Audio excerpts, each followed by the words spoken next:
এই মুহূর্তে রাজধানীর সায়েন্স ল্যাবরেটরিতে থমথমে পরিস্থিতি বিরাজ করছে। আমরা যেমনটি দেখতে পাচ্ছি এই মুহূর্তে কিন্তু কোটা বিরোধী যারা রয়েছে এবং কোটার পক্ষে যারা রয়েছে ছাত্রলীগের কিন্তু দুই পক্ষের মধ্যে কিছুক্ষণ আগে বেশ কয়েকবার ধাওয়া পাল্টা ধাওয়া দৃশ্য কিন্তু আমাদের চোখে পড়েছে। আমরা এই মুহূর্তে দেখেছি কিন্তু এখানকার যে চিত্র একেবারে রণক্ষেত্রে পরিণত হয়েছে এবং সড়ক বন্ধ রয়েছে, কোনো ধরনের যানবাহন চলছে না এবং আইন শৃঙ্খলা রক্ষাকারী বাহিনী কিন্তু টহল দিচ্ছেন। এবং আমরা যে চিত্রটি দেখতে পাচ্ছি যে আসলে সায়েন্স ল্যাবরেটরির মোড়ে এবং উল্টো পাশে অর্থাৎ ঢাকা কলেজ সামনে কিন্তু কোটার পক্ষে যারা রয়েছেন ছাত্রলীগের নেতাকর্মীরা কিন্তু এখানে অবস্থান করছেন এবং দুই পক্ষ কিছুক্ষণ পর কিন্তু উভয় পক্ষকে কিন্তু ইট পাটকেল নিক্ষেপ করছে এবং এখানে যারা সাধারণ মানুষ যারা রয়েছে, পথচারীরা যারা রয়েছে তারা কিন্তু আতঙ্কিত হয়ে দৌড়ে কিন্তু সড়ক পার হওয়ার চেষ্টা করছে। আমরা যেমনটি দেখতে পাচ্ছি যে আসলে তাদের মধ্যে কিন্তু আতঙ্ক বিরাজ করছে, বিশেষ করে যারা নারী সদস্য রয়েছে তারা কিন্তু এখান থেকে এই ভয়ঙ্কর পরিস্থিতিতে কিন্তু থমথমে যে পরিস্থিতি বিরাজ করছে। আমরা একটু দুইজনের সাথে কথা বলবার চেষ্টা করি। আসলে ওই দিক থেকে যে এসেছেন পরিস্থিতি কেমন মনে হয়েছে? ওইদিকে অনেক খারাপ অবস্থা, এইদিকে আপনার অনেক গোলাগুলি ধাওয়া পাল্টা দেওয়া হইতেছে, অনেক খারাপ অবস্থা। আপনারা যখন এই পাশটা পার হয়েছেন তখন আপনাদের কোনো ধরনের বাধা সৃষ্টি করেছে কিনা? না, বাধা সৃষ্টি করে না, কিন্তু ইট অনেকের উপরে পড়ছে। জি, আমরা কথা বলছিলাম এখানে সড়কে যিনি পার হচ্ছেন একজনের সাথে কথা বলছিলাম, তিনি আমাদেরকে যেমনটি বলছেন যে আসলে যারা এই সড়কগুলো ব্যবহার করছেন তারা কিন্তু ভয়ে আতঙ্ক নিয়ে কিন্তু সড়ক পার হচ্ছেন। আমরা দেখতে পাচ্ছি সাধারণ মানুষ কিন্তু দৌড়ে কিন্তু এই সড়কটি পার হওয়ার চেষ্টা করছেন, যেহেতু দুই পাশ থেকেই কিন্তু ইট পাটকেল ছোড়া হচ্ছে এবং লাঠি সোটা নিয়ে কিন্তু অনেকে দাঁড়িয়ে রয়েছে। সাধারণ মানুষের মধ্যে যে আতঙ্ক বিরাজ করছে সেই আতঙ্কের কারণেই কিন্তু তারা ভয় এখান থেকে রাস্তা পার হওয়ার চেষ্টা করছে। আমরা যদি সড়কের চিত্র দেখবার চেষ্টা করি আমরা দেখতে পাচ্ছি সড়কে ইট পাটকেল নিক্ষেপ করে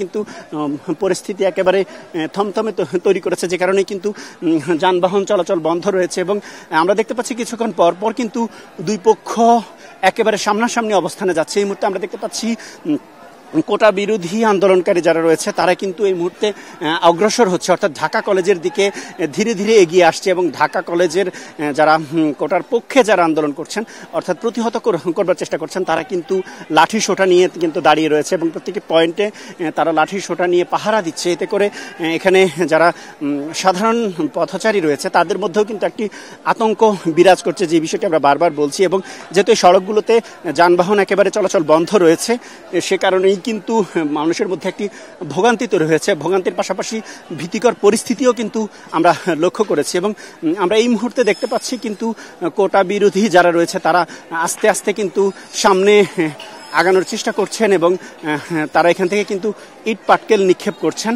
উল্টো পাশ থেকে আমরা দেখতে পাচ্ছি যারা কোটার পক্ষে অবস্থান নিয়েছেন তারা কিন্তু এখানে দাঁড়িয়ে সে বিষয়টি পর্যবেক্ষণ করবার চেষ্টা করছেন এবং আমরা এই মুহূর্তে দেখতে পাচ্ছি গণমাধ্যম কর্মীরা কিন্তু সেই তথ্য সংগ্রহ করতে চেষ্টা করছেন, কিন্তু তাদের উপরেও কিন্তু ইট পাটকেল নিক্ষেপ করা হচ্ছে। এতে করে কিন্তু তারা সেখান থেকে সরে যেতে বাধ্য হচ্ছেন, যে চিত্রটি আমরা দেখতে পাচ্ছি। এবং আইন শৃঙ্খলা রক্ষাকারীর যে ভূমিকা আমরা দেখতে পাচ্ছি, কিছুক্ষণ পর আইন শৃঙ্খলা রক্ষাকারী বাহিনী কিন্তু এখানে টহল দেন, টহল দিয়ে কিন্তু তারা এই পরিস্থিতি নিয়ন্ত্রণ আনবার চেষ্টা করেন, কিন্তু পরিস্থিতি নিয়ন্ত্রণ আনা সম্ভব হচ্ছে না, যেহেতু উভয় পক্ষ মারমুখী অবস্থানে রয়েছে।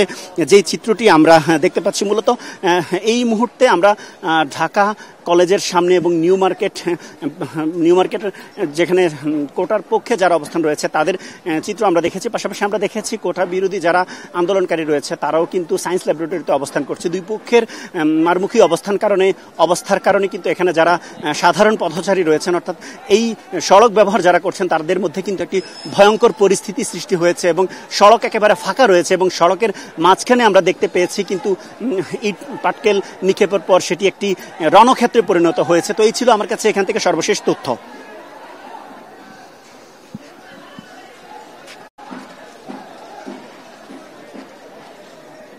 একটি রণক্ষেত্রে পরিণত হয়েছে। তো এই ছিল আমার কাছে এখান থেকে সর্বশেষ তথ্য।